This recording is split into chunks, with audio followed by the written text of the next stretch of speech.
Good morning, good afternoon, and good night. It's a very wonderful way to greet you all. Hi, my name is Michelle Maloney.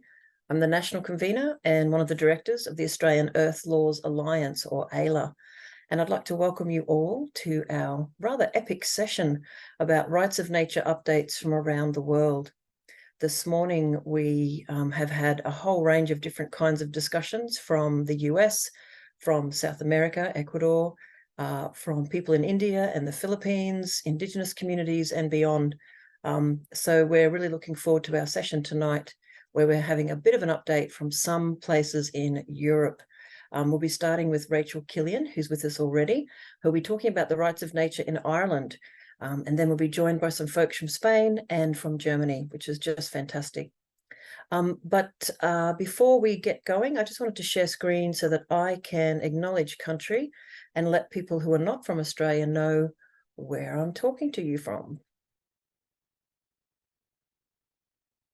So yes, we have had a fantastic update all day about the different initiatives, laws, policies, and community activism that have been happening around the world. And hopefully, if you haven't caught today's sessions, you can go back and watch the recording, or the many recordings when they're available next week. But I'd like to acknowledge that I live, work, and play on the traditional lands of the Cubby and Jinnabara people. The contemporary political map of Australia looks like this, but the Aboriginal Australia map looks like this. And I'm really honoured to be living on lands that have been cared for since time immemorial by the traditional custodians in this beautiful pocket of southeast Queensland. It's important to me that I acknowledge country because we live in a colonial country, and it's important to me that I let you know that AELA and our sister organisations support how we can become better earthlings, both generically speaking, but also how we can care for our local places and really decolonise some of the European ideas about land management and land use, and really understand, love and care for the unique places on this continent of Australia. And that'll probably, I was about to, for those who don't know anything about the Australian Earth Laws Alliance, Earth Laws Month is an initiative we started last year where we invited people from a whole range of different areas of work, from law, economics, science, Indigenous knowledge systems, deep ecology, and more, to share updates about the kinds of work that they've been doing to care for country and to inspire human beings to do the transformation work we need to do. And the Australian Earth Laws Alliance is a small but mighty NGO working to try to increase the understanding and implementation of earth-centred everything, earth-centred governance, the rules we use to live and play. And I just wanted to mention that we work in solidarity with many Indigenous friends and colleagues, and together with some Indigenous elders like the amazing Mary Graham and Ross Williams, I'm honoured to be part of Future Dreaming Australia, which is its own entity, providing ecological information and knowledge across cultures and across time to different people. So just want to acknowledge all those great things. Without further ado, I'd like to introduce Rachel Killean, who I'm delighted is going to tell us all about what's been going on in Ireland. So Rachel, how are you this evening? Very well, thank you. Delighted to be here. That's lovely to have you. So as is the tradition in our update day today, we've invited Rachel to give a 15 or 20-minute talk about what's been going on in Ireland, and then we'll have about 10 minutes for questions. If you do have questions, please write them in the chat and I will collate them for the Q&A. Thank you so much. Over to you, Rachel. Thank you. I'll just share my screen. I think by using this one. How's that? That's the one. There we go. There we go. Thank you, All right. Rachel. It means I can no longer see my notes, so I will just be ad-libbing now, but hopefully I can, this will be fine. All right, so yeah, as I say, it's an absolute pleasure to be here, as I am also based in Australia now. I'm a recent migrant. I would like to acknowledge that I'm speaking to you from the beautiful lands of the Gadigal people of the Eora Nation, and I pay my respects to their elders, past and present. For today, I just want to give you, as is the theme of the day, a little bit of an overview as to what's been happening in Ireland, where I was living until 2022. So I want to just introduce some local council motions that sprinkled across the island in 2021. I'll introduce a project that I then undertook with some colleagues looking into why, like why here, why now kind of questions. And I wanted to share with you some of the data that we gathered around the origins and drivers, because I think it's really interesting because less is known about rights of nature examples in Europe compared to other places like Asia and Latin America and settler colonial states like Australia, Canada, and the US. Although, as you will see, settler colonialism is also something that plays a significant role in Irish understandings of rights of nature. And then since I left Ireland, there have been more exciting developments around a constitutional change. So I'll also flag that for you towards the end. So here we go. All right, so introducing the council motions then. So in June 2021, we have the first of 4 motions introduced at a local council level. So I can maybe actually skip on to show you the language that they use, because all 4 of them use similar kinds of language.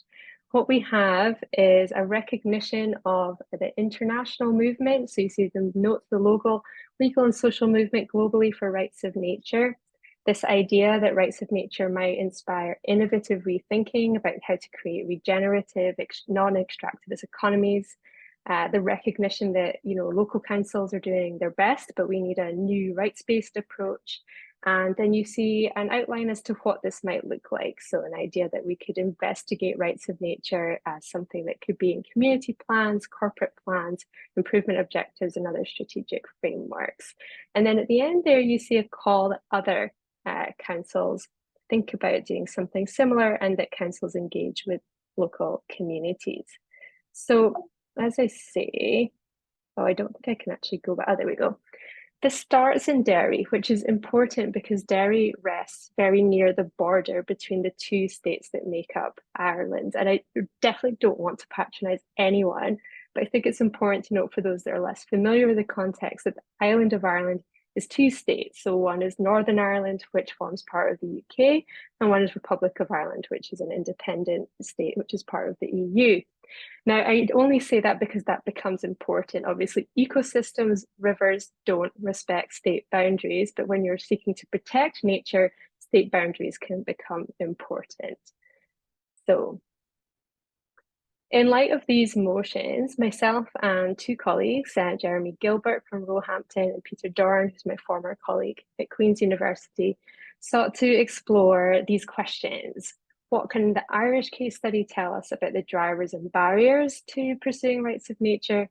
What are the local impacts of an initiative like this, and what might be their broader significance? And we had a great couple of weeks traveling around Ireland, meeting up with activists, lawyers, and the local councillors themselves to ask them about this. What has sparked this? Why are you doing this? What do you hope to achieve? And one of the things that came out really strongly was that this is something that is both international in the sense of looking outward and being inspired by international movements, and also something that's extremely grounded in place. So what I want to show you over the next few slides are some of the motivations that they shared with us. So as I say, the first was this idea of connecting to the many movements around the world, including those that we've already heard from today. So you see this in the language of the motions themselves. And then you see them in, I'll just select a couple of quotes to highlight each point, but people had diverse views. This is just a little snapshot. You see here reference to Marion Thomas, names that are familiar with anyone that works in this space. So whenever Marion Thomas came over, obviously they're lawyers and stuff, and I don't have a legal head on me at all, but I have an environmental injustice head, and I just they were saying the only thing environmental regulations regulate are environmentalists. Is one of the councillors that pushed for the Derry, the very first council motion. And for many of the people we spoke to, what Mary McGill and Thomas Lindsay provided was just a spark. They gave a presentation at which I was present in 2019, in which they just outlined their own frustrations with environmental law and a little bit about their own journey. And for many people in the room, this is the first time that they had encountered the notion both that you could grant rights to nature, but also that you could bring about change at a community level of this kind. So for a lot of them, this sparked the idea that maybe they wanted to take some power into their own hands instead of waiting for legislation or change that never seemed to come to protect their natural world.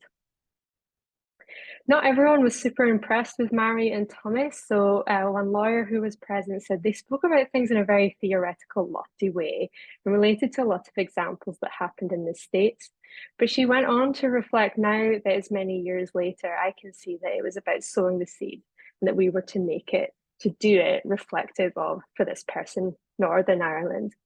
And that came through quite strongly as well, the idea of both connecting to this growth of movements around the world, but also of trying to figure out something that made sense for Ireland, both the Republic and the North, both in terms of its particular legal context, but also its particular social, cultural, and political context as well. And that's what comes through in the examples I'll share with you over the next few slides.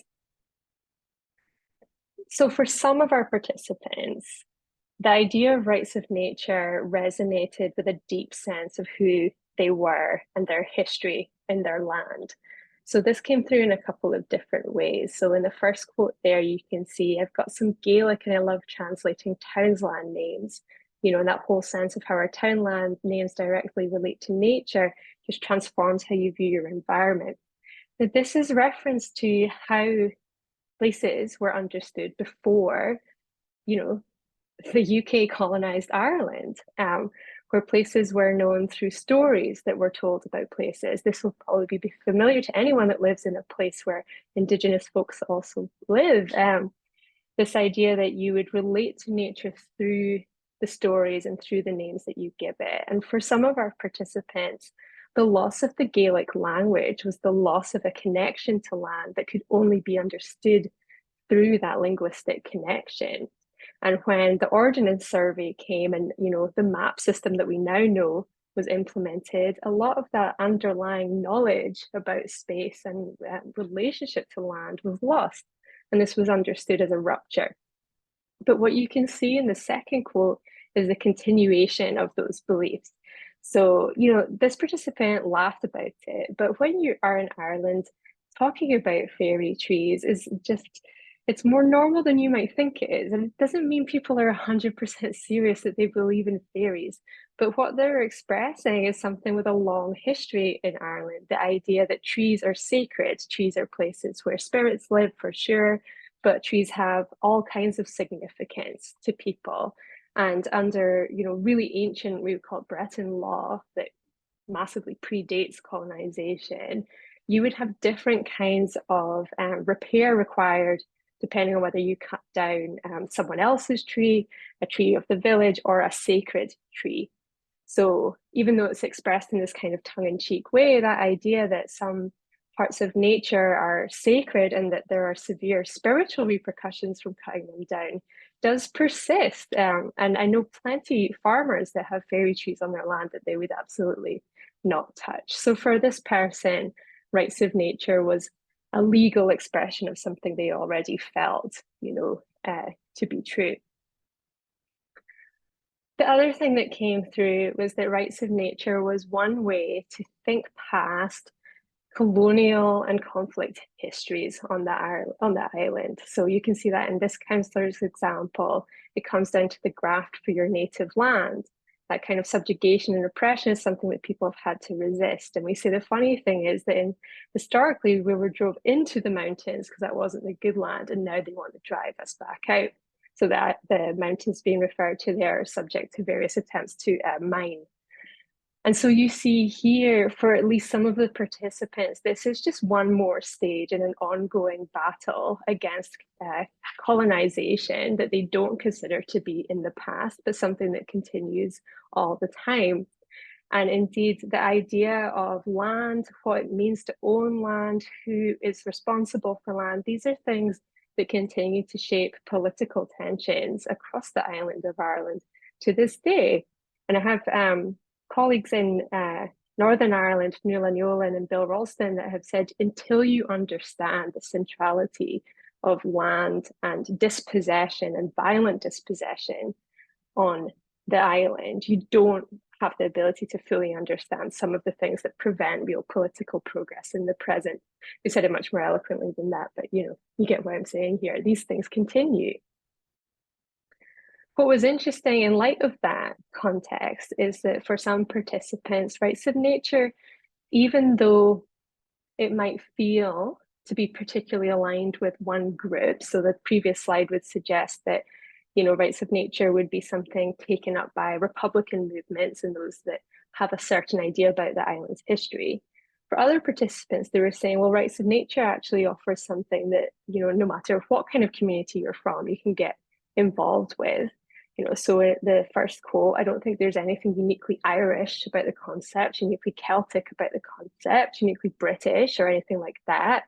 And the second one, when I think about people in the environmental movement, I don't think about what religion they are. So again, depending on how much knowledge you have about the island of Ireland, that will immediately make sense or not make loads of sense. But, that idea of being close to the environment, being culturally Irish is something that has to be understood through the split of the island into two states and then the conflict that tore apart Northern Ireland from the 60s up to the 90s. So all of that shapes relationships to this concept, but also the concept seems to show some hope for something that different types of communities can nonetheless get behind. Of course, rights of nature needs to be understood as a response to inadequate governance. So the picture on the right is Lough Neagh, that's been in the media quite a lot lately for being completely covered in toxic algae. It's absolutely atrocious how badly the environment is taken care of in Ireland. It's called, the dirty corner of Europe. The deforestation has resulted in there being almost no native woodland left. There's illegal dumping happening with impunity. In fact, the largest illegal dump in Europe is in Ireland. It's extremely dispiriting.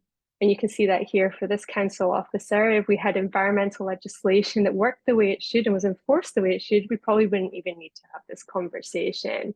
But people are afraid and they've faced lack of action for generations now. In the north, this becomes more pronounced because of recent current events in the UK. So Brexit obviously doesn't make any of this easier because now that the UK is not in the EU, we're not one island with an easy border. Now, the border is being protected just as a pragmatic intervention. You can't have a hard border necessarily, on the island of Ireland, but there's all kinds of issues that arise around what cooperation looks like once these two states are no longer part of the same regulatory framework. And then the other part of that is that the government in Northern Ireland very rarely operates because of the sectarianism built into the system. You have two parties just at loggerheads with one another. And when one of them feels threatened, they have a tendency to shut down government. It's a very simplified version of that story. But what that means is that if you're trying to, campaign, you're trying to get something done, as you can see in the second quote, now we need to write to the minister. I'm like, what minister are we bloody well talking about? They're not even working. They get elected and they fall out, and then all the decisions are made by the back door. So communities are also facing that inability to seek change elsewhere. So for all of that, it makes sense that rights of nature offered something positive, so you get embroiled in that horrible system. Not only get embroiled, you get run down. It's not nourishing. As someone who wants to protect the environment, you don't want to spend your whole time fighting to prevent its destruction. So for those that had been engaging in rights of nature activism, this just offered a new way to talk about what it was they wanted to pursue. Now, the local motions themselves have no real legal effect. They're declaratory of an intention. And although they said, things like we want to involve communities, we want to think about how this can be involved in planning decisions, all of these types of things, the reality is that for bigger change, they're going to need to look elsewhere. So in the first quote there, if you're going to make bigger change, then it's legislative. It's the Northern Irish Executive when they choose to sit. It's the Irish government or the UK government or even the EU. And then in the bottom, so for the legal officer actually tasked with implementing, council rules and procedures, at the moment we have to deal with the legal structure in front of us. So although these motions felt powerful and an indication of a change, their actual impact on the ground is really limited. And you can see that in other attempts to bring about rights of nature in the UK. They can get overruled or rejected as being unnecessary because we already have environmental law. So why would we need this new thing? However, I wanted to share this really interesting update, which is earlier this year, the Citizens' Assembly on Biodiversity Laws recommended a referendum. So this refers to the Republic of Ireland, not the North, where they need to have referendums to make changes to their constitution. And they said that the rights of nature should be respected both in terms of substance and in procedure. So nature should be regarded as a holder of legal rights in a manner similar to companies. It should have the right to exist, to flourish and perpetuate, to be restored if degraded, not to be polluted or harmed, and to be a party in litigation. So this is a really exciting invitation for those of us working in this area to try and bring about some real substantial change. On the right there is the submission that myself and colleagues submitted to the Biodiversity Citizens' Assembly, and my colleagues in Queen's and activists all around Ireland are continuing to work, including with Thomas Lindsay, on trying to create something robust that they can put forward. So I think I have, yes. So this is the draft that they're working with at the moment, trying to, as you can see in the second part, minimize the conferral of liabilities, speaking to that question of, do we give rights of nature? Does that also come with responsibilities? How does that work? I'm trying to head some of that off. And then the idea that all citizens in nature may vindicate and defend those rights, trying to think through, who has standing to actually implement this. So a really exciting time. There's already been really constructive meetings between different activist groups and the Joint Committee tasked with implementing these recommendations. So it will be really interesting to see where that goes. I wanted to end just on this quote, just about like, what's this for? Like, why, given that it had limited legal force, how do folks reflect on the importance of the local movements? And I think you can see here, it's been valuable in the sense it's raised the profile of rights of nature, it's made people connect with us who heard about it and thought, right, and they got involved. So I think that's really nice and hopeful, and it shows like why these things can matter, even if they don't immediately result in change. And for anyone that wants to learn more, I can share these slides, I can share these resources, the submission we made to the Biodiversity Commission, Citizens Assembly, the background information, and the academic publication that's coming out of this project as well. Thank you. Thank you so much, Rachel. It's quite delightful to hear about fairy trees, the cultural sort of background of all the different countries that we've been hearing from today. It's really fascinating. Just a couple of questions, Rachel. So the local council, do you refer to them as ordinances or they are declarations? They're declarations, yeah. So they're motions. So, they were put forward by one councillor, seconded, and then kind of adopted. So the idea was then that would be followed up with a more concrete declaration, and then you would start to see they actually trickle into policy. Yeah, and I'm curious because actually in Australia, the Blue Mountain City Council, due to some activism from local communities, and we helped them with some of the initial information, but it was really community trying to get this conversation engaged in Australia. The idea of putting rights of nature more into the operational space, which hasn't manifested itself just yet. So I am curious, have any of the councils done further work on what it looks like for a council and its responsibilities to engage with rights of nature? Yeah, a little bit. So first of all, the Blue Mountains was a major inspiration, as you can imagine, because I think maybe the Blue Mountains were the first local council to do something like that. So that came up also in our interviews. So it was interesting. The last information I heard about it was that they were running into the challenge of what implementation looks like, because it's one thing to have this idea, and then it's another to actually bring it into force. And where they were getting some resistance was the officers.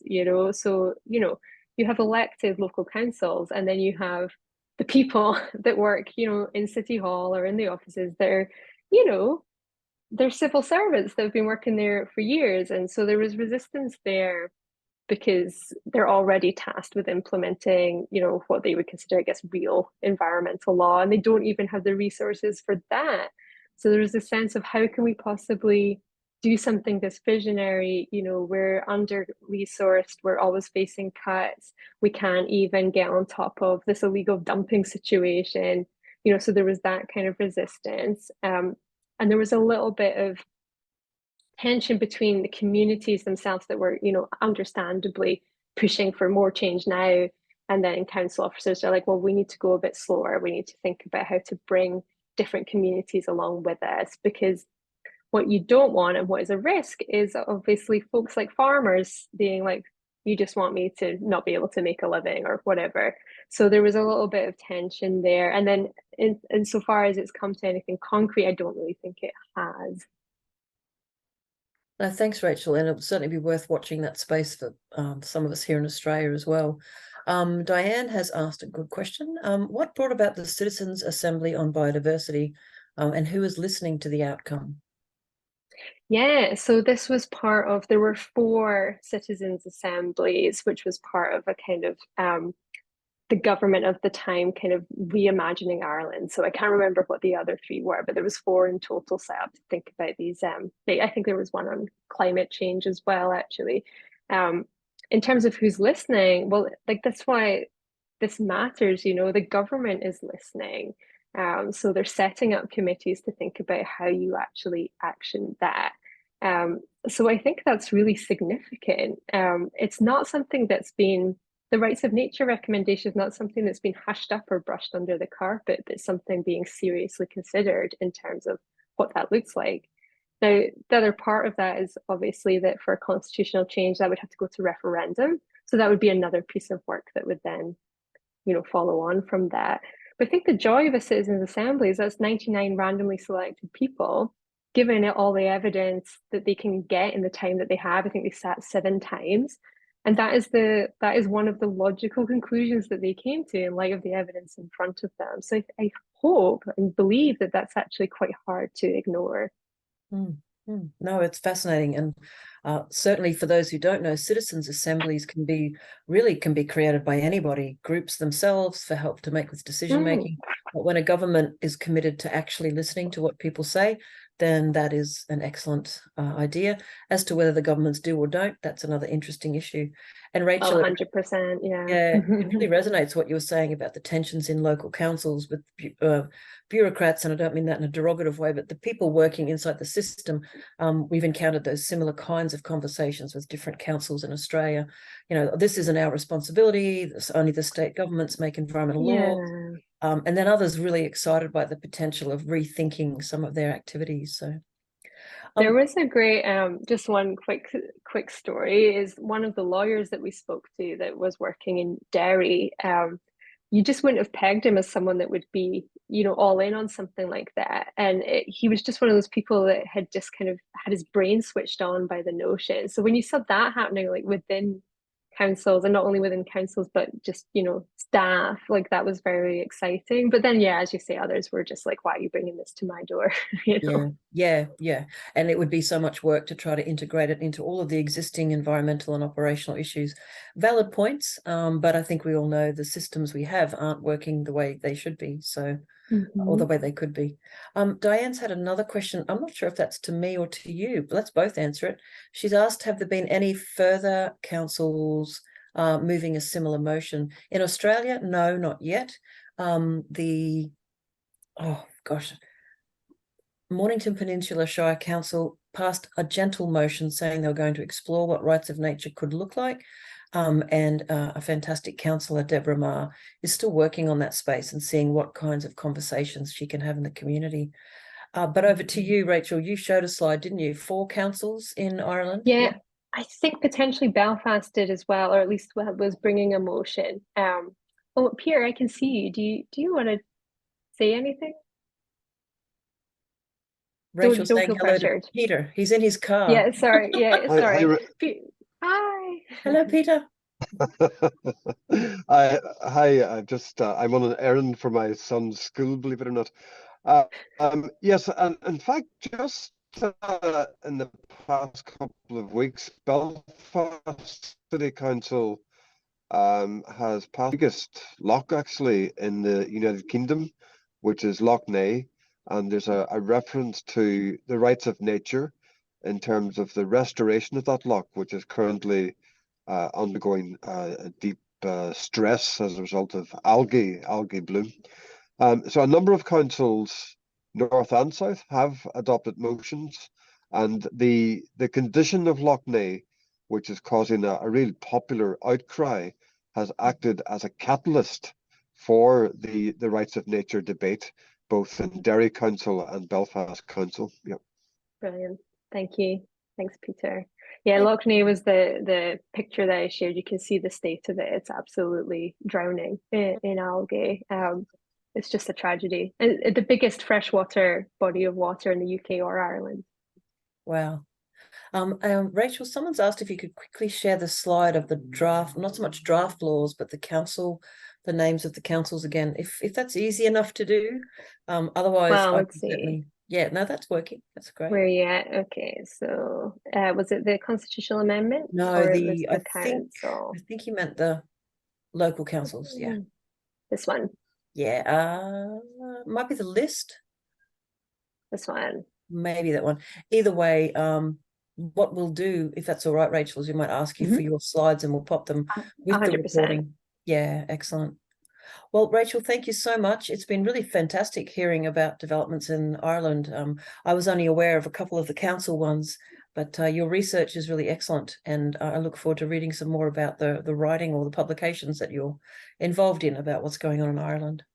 Yeah, thank you. And great to have Pierre join as well because he's still on the ground trying to make change. So Yeah, shout out to you, Pierre. it's Thank you. certainly Thanks so something I much love for about. having me. Oh, sorry to interrupt. I was going to say it's certainly lovely No. about Zoom. There's Peter in Ireland in his car having a yarn with us here in Australia and other places. So it's very excellent. Thank you, Peter. Yeah, Thank you so much, delightful. Thank Rachel. you. Yeah, No thank you. worries.